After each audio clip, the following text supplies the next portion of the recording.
ಜೀವನ ಎಂಬ ಈ ಸುಂದರ ಪ್ರಯಾಣದಲ್ಲಿ ನಿಮ್ಮ ಸಂಗಾತಿ ಈ ಜೀವನ ಜಾತ್ರೆ. ಎಲ್ಲರಿಗೂ ನಮಸ್ಕಾರ. ಮುಟ್ಟಿನ ಹೊಟ್ಟೆ ನೋವಿನ ಶಮನಕ್ಕಾಗಿ ಇವತ್ತು ಇನ್ನೊಂದು ಮನೆಮದ್ದನ್ನು ತೋರಿಸ್ಕೊಡ್ತಾ ಇದ್ದೀನಿ. ಬೇಕಾಗುವ ಪದಾರ್ಥಗಳು: 1 ಚಮಚ ಜೀರಿಗೆ, 1 ಲೋಟ ನೀರು. ಆನ್ ಮಾಡಿ ಪಾತ್ರೆಯನ್ನಿಟ್ಟು ನೀರನ್ನು ಕುದಿಯಲು ಇಡಿ. ಜೀರಿಗೆ ಜೀರ್ಣಕ್ರಿಯೆಗೆ ಉತ್ತಮ ಮಾತ್ರವಲ್ಲ, ಅವು ಉರಿಯೂತ ನಿವಾರಕ ಗುಣಗಳನ್ನು ಹೊಂದಿದ್ದು ಮುಟ್ಟಿನ ಸಮಯದಲ್ಲಿ ನಿಮ್ಮ ಹೊಟ್ಟೆ ನೋವನ್ನು ಶಮನಗೊಳಿಸಲು ಸಹಾಯ ಮಾಡುತ್ತದೆ. ಕುದಿತಾ ಇರೋ ನೀರಿಗೆ 1 ಸ್ಪೂನ್ ಜೀರಿಗೆ ಹಾಕಿ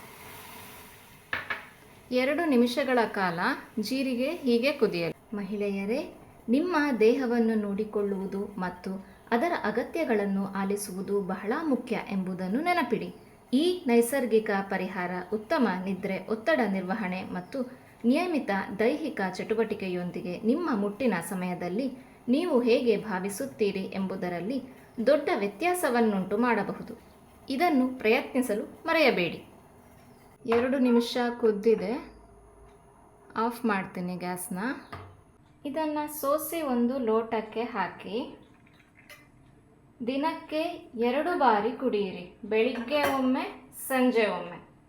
ಇದು ನಿಮ್ಮ ಮುಟ್ಟಿನ ಸಮಯದಲ್ಲಿ ಬರುವ ಹೊಟ್ಟೆ ನೋವು ಮತ್ತು ಅಸ್ವಸ್ಥತೆಗೆ ನಿಜವಾಗಿಯೂ ಸಹಾಯ ಮಾಡುತ್ತದೆ. ಧನ್ಯವಾದಗಳು. ಸಬ್ಸ್ಕ್ರೈಬ್ ಮಾಡಿ. ಇದು ಕೇವಲ ಚಾನಲ್ ಅಲ್ಲ, ಇದು ನಿಮ್ಮ ಜೀವನ ಜಾತ್ರೆ. ಸರ್ವೇ ಜನ ಸುಖಿನೋ ಭವಂತು.